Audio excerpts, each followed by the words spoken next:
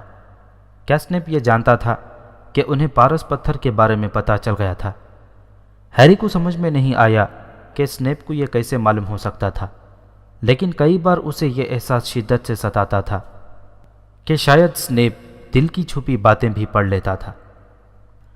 جب رون اور ہرمائنی اگلی دوپہر کپڑے تبدیل کرنے والے کمرے کے باہر ہیری کی حوصلہ افزائی کر رہے تھے تو ہیری جانتا تھا کہ وہ یقیناً سوچ رہے ہوں گے کہ وہ اسے دوبارہ زندہ دیکھ پائیں گے یا نہیں۔ آپ اسے تسلی بخش خیال قرار نہیں دے سکتے۔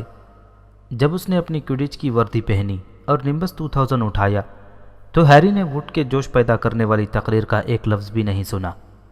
اس دوران رون اور ہرمائنی اسٹیڈیم میں نیول کے بالکل ساتھ والی نشست پر بیٹھ گئے۔ نیول کو یہ سمجھ میں نہیں آ پایا کہ وہ اتنے گھمبیر اور پریشان کیوں دکھائی دے رہے تھے یا وہ میچ میں اپنی چھڑیاں ساتھ لے کر کیوں آئے تھے۔ ہیری کو یہ بات معلوم نہیں ہو پائی کہ رون اور ہرمائنی نے چھپ کر پاؤں کی بندش والے جادوئی کلمے کی خوب مہارت حاصل کر لی تھی۔ انہیں یہ خیال میلفوئی کی حرکت سے ملا تھا جس نے ہیری پر اس کا استعمال کیا۔ وہ بالکل تیار تھا کہ اگر سنیپ نے چھڑی کو چوٹ پہنچانے کی ذرا سے بھی کوشش کی تو وہ اس کے پیروں پر اسی جادوئی کلمے کا استعمال کرنے سے ذرا سا بھی نہیں ہچکچائیں گے۔ بھولنا مت، یہ انسانی حرکت میں مستعمل اہم بندش ہے، ہرمائنی نے بڑبڑاتے ہوئے کہا جب رون نے اپنی چھڑی اپنے بازو کے بالائی حصے پر گھمائی۔ بے فکر رہو، میں جانتا ہوں، بار بار مت بتاؤ، رون نے پلٹ کر جواب دیا۔ کپڑے تبدیل کرنے والے کمرے میں ووڈ ہیری کو ایک طرف لے گیا۔ میں تم پر دباؤ نہیں ڈالنا چاہتا پوٹر، لیکن آج ہمارے لیے سنہری چڑیا کو جلدی پکڑنا جتنا ضروری ہے اتنا پہلے کبھی نہیں تھا۔ اس سے پہلے کہ سنیپ ہفل پف کو زیادہ فائدہ پہنچائے، کھیل ہی ختم کر دو۔ پورا اسکول یہاں پر ہے، فریڈ ویزلی نے دروازے سے باہر جھانکتے ہوئے کہا، یہاں تک کہ قسم سے ڈمبلڈور بھی میچ دیکھنے آئے ہیں۔ ہیری کا دماغ قلع بازیاں کھانے لگا۔ ڈمبلڈور، اس نے کہا اور وہ دروازے تک دوڑتا گیا تاکہ اپنی آنکھوں سے دیکھ سکے۔ فریڈ سچ کہہ رہا تھا، سفید داڑھی پہچاننے میں کسی سے غلطی نہیں ہو سکتی تھی۔ ہیری کو اتنا اطمینان ملا، اس کا دل چاہنے لگا کہ وہ زوردار قہقہہ لگا کر ہنسے۔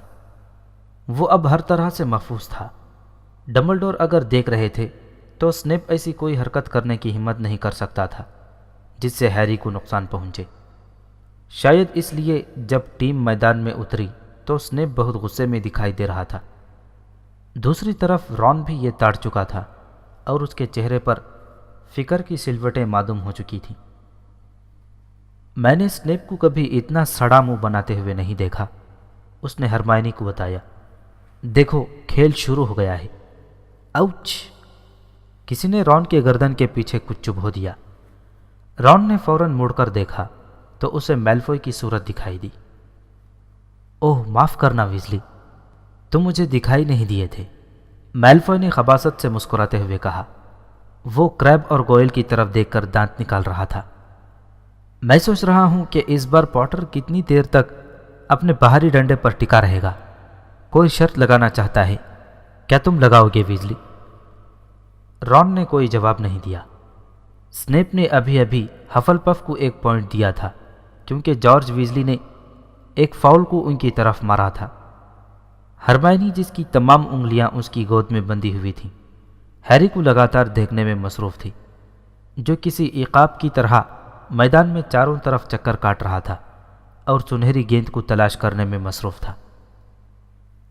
تمہیں پتا ہے گریفنڈور ٹیم کے کھلاڑیوں کو کیسے منتخب کیا جاتا ہے؟ میلفوئی نے کچھ منٹ بعد زور سے کہا، جب سنیپ نے ہفل پف کو بنا کسی وجہ کے ایک اور آزاد ضرب کا موقع دے دیا۔ وہ ایسے طلباء کو منتخب کرتے ہیں جن کے لیے انہیں افسوس ہوتا ہے۔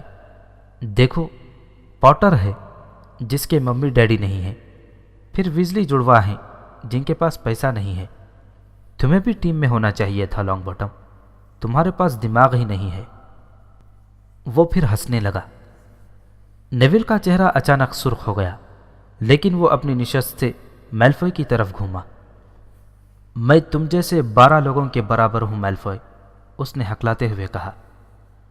میلفوئے، کریب اور گوئل اونچی آواز میں قہقہے لگا کر ہنسنے لگے۔ اسے بتا ڈالو نیویل، رون نے جلدی سے کہا، جو اب بھی کھیل سے اپنی نظریں ہٹانے کی ہمت نہیں کر پا رہا تھا۔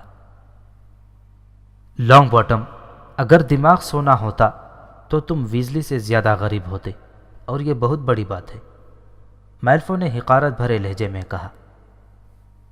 ہیری کی حفاظت کی فکر کے باعث رون کا ارتکاز بار بار ٹوٹ رہا تھا۔ میلفوئے کی استہزائیہ جملوں نے اس کے دماغ کو قابو سے باہر کر دیا تھا۔ میں تمہیں خبردار کر رہا ہوں میلفوئے، اگر اب آگے کچھ کہا تو۔ رون، ہرمائنی کی گھبرائی ہوئی آواز سنائی دی۔ ہیری۔ کیا؟ کہاں؟ رون ہڑبڑا سا گیا۔ ہیری اچانک ایک زبردست غوطہ لگاتا ہوا دکھائی دے رہا تھا، جس کی وجہ سے تماشائیوں کا ہجوم بری طرح دہشت زدہ دکھائی دے رہا تھا، اور پھر تالیوں کی آواز سنائی دینے لگی۔ ہرمائنی بے قراری سے اٹھ کھڑی ہوئی اور اس نے اپنی انگلیاں دانتوں تلے دبا لیں، کیونکہ ہیری گولی کی رفتار سے زمین کی طرف چلا جا رہا تھا۔ تمہاری قسمت اچھی ہے ویزلی، لگتا ہے کہ پاٹر کو زمین پر گرا ہوا کوئی سکہ نظر آ گیا ہے، میلفوئے نے طنزیہ انداز میں کہا۔ اس نے واقعی حد عبور کر لی تھی، جو کہ رون کے دماغ کو پلٹنے کے لیے کافی تھی۔ رون اپنی برداشت کھو چکا تھا۔ اس سے پہلے کہ میلفوئے کچھ سمجھ پاتا کہ کیا ہو رہا تھا، رون نے اس پر جست لگائی اور زمین پر پٹخ ڈالا۔ پھر وہ اس کے اوپر چڑھ کر اسے زودو کوپ کر رہا تھا۔ اسی لمحے نیویل کچھ جھجکا اور پھر اپنی نشست سے پیچھے کود کر اس کی مدد کرنے کے لیے پہنچ گیا۔ شاباش ہیری، ہرمائنی چیخی۔ وہ جوشیلے انداز میں اپنی نشست پر چڑھ گئی تھی۔ اس کی نگاہیں ہیری پر جمی ہوئی تھی، جو سنیپ کی طرف تیزی سے لپکتا ہوا جا رہا تھا۔ ہرمائنی کا ذرا سا بھی دھیان اس کی طرف نہیں گیا کہ میلفوئے اور رون اس کی نشست کے بالکل نیچے لڑکتے ہوئے یا نیویل، کریب اور گوئل کی طرف سے مکھوں اور چیخوں کی آوازیں آ رہی تھیں۔ اوپر ہوا میں سنیپ اپنے جادوئی بہاری ڈنڈے پر اسی لمحے پلٹا اور اس نے دیکھا کہ سرخ رنگ کی کوئی چیز اس سے کچھ ہی انچ دوری سے سرسراتی ہوئی گزر گئی۔ اگلے ہی پل ہیری نے اپنا غوطہ مکمل کر لیا اور اس کا بازو جیت کے انداز میں ہوا میں لہرانے لگا۔ اس کا چہرہ خوشی سے دمک رہا تھا۔ سنہری چڑیا اس کے ہاتھ میں قید تھی۔ تماشائی اپنی نشستوں پر کھڑے ہو گئے۔ یہ ایک ریکارڈ تھا، کسی کو بھی یاد نہیں تھا کہ سنہری چڑیا کو اس سے پہلے کبھی اتنی جلدی پکڑا جا سکا تھا۔ رون تم کہاں ہو؟ میچ ختم ہو گیا ہے۔ ہیری جیت گیا، ہم جیت گئے۔ گریفنڈور اب سب سے آگے ہے، ہرمائنی چیخ کر بولی۔ وہ اپنی نشست پر خوشی سے اچھل رہی تھی اور اگلی قطار میں موجود پاروتی پاٹل کو گلے لگا رہی تھی۔ ہیری اپنے بہاری ڈنڈے سے زمین پر 1 فٹ اوپر کود گیا۔ اسے یقین نہیں ہو رہا تھا کہ اس نے واقعی کر دکھایا تھا۔ میچ ختم ہو چکا تھا، جو بمشکل 5 منٹ تک ہی جاری رہ پایا تھا۔ اب گریفنڈور کے طلباء خوشی سے نعرے مارتے ہوئے میدان پر دوڑتے آ رہے تھے۔ اسی لمحے ہیری نے سنیپ کو اپنے قریب زمین پر اترتے دیکھا، جس کا چہرہ سفید پڑ گیا تھا اور ہونٹ سختی سے بھینچے ہوئے تھے۔ پھر ہیری کو محسوس ہوا جیسے کسی نے اس کے کندھے پر ہاتھ رکھا ہو۔ اس نے پلٹ کر ڈمبلڈور کے مسکراتے ہوئے چہرے کو دیکھا۔ شاباش، ڈمبلڈور اتنے دھیمے لہجے میں بولے کہ صرف ہیری ہی سن پایا۔ یہ دیکھ کر بے حد اچھا لگا کہ تم اس آئینے کے بارے میں فکر مند نہیں ہو، اپنے آپ کو حقیقی دنیا میں واپس لائے ہو، سوراب سے پیچھا چھڑا لیا۔ بہت شاندار۔ اسی لمحے سنیپ نے کڑواہٹ سے زمین پر تھوکا۔ ہیری کچھ دیر بعد کپڑے بدلنے والے کمرے سے باہر نکلا۔ وہ اب باہری ڈنڈوں کی گودام کی طرف بڑھ رہا تھا تاکہ وہ اپنا باہری ڈنڈا وہاں رکھ سکے۔ اسے یاد نہیں تھا کہ اسے اس سے پہلے بھی کبھی اتنی زیادہ خوشی ہوئی تھی۔ اس نے اب سچ مچ کچھ ایسا کر دکھایا تھا جس پر وہ فخر کر سکتا تھا۔ اب کوئی نہیں کہہ سکتا تھا کہ وہ محض نام کی حد تک ہی مشہور تھا۔ اسے شام کی ہوا پہلے کبھی اتنی بھینی اور دلکش نہیں محسوس ہوئی تھی۔ وہ بھیگی گھاس پر چلتا جا رہا تھا۔ اس نے اپنے تخیل میں اپنے آخری گھنٹے کی یاد کو تازہ کیا جو ایک خوشنما فلم کی طرح اس کی نگاہوں کے سامنے گھوم رہی تھی۔ گریفنڈور کے طلباء اسے اپنے کندھوں پر بٹھانے کے لیے بھاگ رہے تھے۔ رون اور ہرمائنی دور کود رہے تھے۔ رون کی ناک سے کافی خون بہہ رہا تھا مگر اسے اس کی کوئی پرواہ نہیں تھی۔ نیویل کی حالت بھی کچھ اچھی نہیں تھی مگر وہ بھی جیت کی خوشی میں شامل تھا۔ ہر طرف تالیوں کا طوفان برپا تھا۔ مسرور کن خیالات کے دھارے میں بہتا ہوا ہیری گودام تک پہنچ گیا۔ وہ لکڑی کے دروازے پر ٹیک لگا کر کھڑا ہو گیا اور اس کی نگاہیں لاشعوری طور پر ہاگورٹس کے بلند و بالا قلعے کی طرف اٹھتی چلی گئیں۔ قلعے کی کھڑکیاں ڈوبتے سورج کی روشنی میں سرخ دکھائی دے رہی تھیں۔ اب گریفنڈور سب سے آگے تھا۔ اس نے یہ واقعی کر دکھایا تھا۔ اس نے سنیپ پر ثابت کر دیا تھا۔ اور سنیپ کے ذکر پر ایک نقاب پوش شخص قلعے کی خارجی سیڑھیوں سے باہر نکلتا ہوا دکھائی دیا۔ ظاہر تھا وہ نہیں چاہتا تھا کہ کوئی اسے دیکھ سکے، اس لیے وہ جتنی تیزی سے چل سکتا تھا چلتے ہوئے تاریک جنگل کی طرف بڑھتا چلا گیا۔ یہ دیکھ کر ہیری کے دماغ میں جیت کی خوشی اتھل پتھل ہو کر رہ گئی۔ اس نے اس آدمی کی لنگڑاتی چال کو پہچان لیا تھا۔ جب باقی سبھی لوگ اندر بڑے ہال میں بیٹھے کھانا کھانے میں مشغول تھے تو سنیپ چوروں کی طرح جنگل میں کیوں جا رہا تھا؟ آخر یہ کیا ہو رہا تھا؟ ہیری اپنے نمبس 2000 پر کود کر بیٹھ گیا اور اگلے ہی لمحے وہ ہوا میں پرواز کر رہا تھا۔ قلعے کے اوپر خاموشی سے اڑتے ہوئے اس نے دیکھا کہ سنیپ لگ بھگ دوڑتا ہوا تاریک جنگل میں گھس گیا۔ ہیری بھی اس کے تعاقب میں چل پڑا۔ درخت اتنے گھنے تھے کہ اسے یہ دکھائی نہیں دے رہا تھا کہ سنیپ کہاں گیا۔ ہیری نامعلوم منزل کی طرف رواں دواں تھا، پھر نیچے کی طرف آیا اور درختوں کی سب سے اوپر والی شاخوں کو چھونے لگا۔ جب اسے کسی کی بھنبھناتی ہوئی آواز سنائی دی تو وہ چوکنا ہو گیا اور دھیمی رفتار سے ان کی طرف چل پڑا۔ وہ بغیر کوئی ہلچل کے محتاط انداز میں باہری ڈنڈے سے اترا اور درخت میں چھپ کر بیٹھ گیا۔ وہ پوری احتیاط سے درخت کی ایک شاخ پر چڑھا اور اپنے باہری ڈنڈے کو مضبوطی سے پکڑ لیا۔ وہ پتوں کے درمیان نیچے جھانکنے کی کوشش کر رہا تھا۔ نیچے سایہ دار کھلی جگہ تھی جہاں سنیپ کھڑا ہوا دکھائی دیا۔ وہ اس وقت اکیلا نہیں تھا، پروفیسر کوریل بھی اس کے ساتھ موجود تھا۔ ہیری کوریل کے چہرے کے تاثرات کو تو نہیں دیکھ سکتا تھا مگر وہ پہلے سے بھی بری طرح ہکلا رہا تھا۔ ہیری نے یہ سننے کے لیے اپنی ساری قوت لگا دی کہ ان میں کیا باتیں ہو رہی تھیں۔ نہیں جانتا کہ آپ مجھے یہاں کیوں ملنا چاہتے ہیں سیورس۔ میں نے سوچا کہ ہمارا یوں چھپ کر ملنا ہی سود مند رہے گا، سنیپ نے برفیلی سرد آواز میں کہا۔ طلباء کو پارس پتھر کے بارے میں قطعی معلوم نہیں ہونا چاہیے، ہے نا؟ مگر سیورس، میں پروفیسر کوریل ہکلائے۔ تم مجھے اپنا دشمن تو نہیں بنانا چاہو گے کوریل؟ سنیپ نے تلخی سے کہا اور اس کی طرف ایک قدم بڑھایا۔ میں نہیں جانتا کہ آپ کو کیا، تم بہت اچھی طرح جانتے ہو کہ میرا کیا مطلب ہے، سنیپ غرایا۔ اسی لمحے ایک الو تیزی سے چیخا اور ہیری ہڑبڑا کر درخت سے لگ بھگ گر ہی گیا، لیکن اس نے موقع کی نزاکت کی پیش نظر اپنے آپ کو فوراً ہی سنبھال لیا۔ تمہارے جادوئی ہتھیار، میں انتظار کر رہا ہوں، سنیپ کی آواز سنائی دی۔ وہ خود کو گرنے سے بچانے کی چکر میں پوری بات نہیں سن پایا تھا۔ مگر میں نہیں۔ ٹھیک ہے، سنیپ نے اس کی بات کاٹتے ہوئے کہا، ہم جلد ہی ایک بار پھر ملیں گے، تب تک تم اچھی طرح سے سوچ بچار کر لو اور یہ فیصلہ کر لینا کہ تمہاری وفاداری کس کے ساتھ ہے۔ اس نے چوغے کو اپنے سر پر ڈالا اور وہاں سے چل دیا۔ اب تاریکی پوری طرح پھیل چکی تھی، لیکن ہیری دیکھ سکتا تھا کہ کوریل اب بھی خاموش کھڑا تھا جیسے وہ پتھر کا مجسمہ ہو۔ ہیری، اب تک تم کہاں تھے؟ ہرمائنی نے چھوٹتے ہی پوچھا۔ ہم جیت گئے، ہم جیت گئے، رون چیختے ہوئے بولا اور اس نے ہیری کی کمر ٹھونکتے ہوئے کہا، اور میں نے میلفوئی کی آنکھ کالی کر دی ہے۔ نیول نے کریب اور گوئل سے اکیلے نمٹنے کی کوشش کی۔ وہ اب ہسپتال میں بے ہوش پڑا ہے۔ میڈم پومفری کا کہنا ہے کہ وہ بالکل ٹھیک ہو جائے گا۔ سلیدرین کو مزہ چکھانے میں اب کیا کسر باقی رہ گئی ہے؟ ہال میں سب تمہارا انتظار کر رہے ہیں۔ ہم شاندار تقریب کا اہتمام کرنے والے ہیں، اور فریڈ اور جارج نے تو کچھ کیک اور باقی سامان باورچی خانے سے چرا لیا ہے۔ اس سب کو ابھی رہنے دو، ہیری نے ہامتے ہوئے کہا۔ چلو کسی خالی کمرے میں چلتے ہیں۔ کچھ کرنے سے پہلے میری بات سن لو۔